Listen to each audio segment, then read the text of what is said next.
Hello and welcome to Kanen Coffee Espresso Machines. Today we're testing this beautiful rocket espresso machine.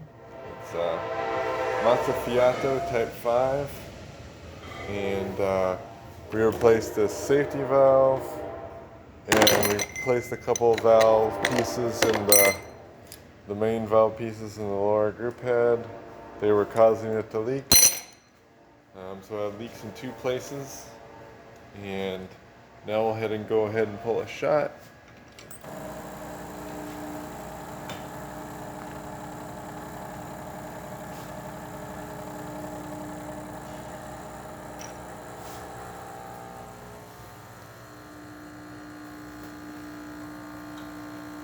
So you get a nice 9 bars of pressure there.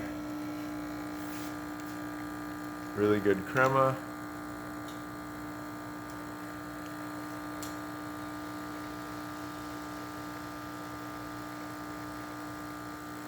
No leaking from the two spots where it was leaking as it pours a shot. Of course, you will see the exhaust valve shoot out once I push the lever down, just like we expect. And we'll test the steam. Nice strong steam. And the hot water. Hot water is working well. So thank you for partnering with Kanen Coffee. Please like our videos below. If you'd like to see more videos like this, subscribe to our channel. And if you'd like to receive notifications, hit the bell. Thank you.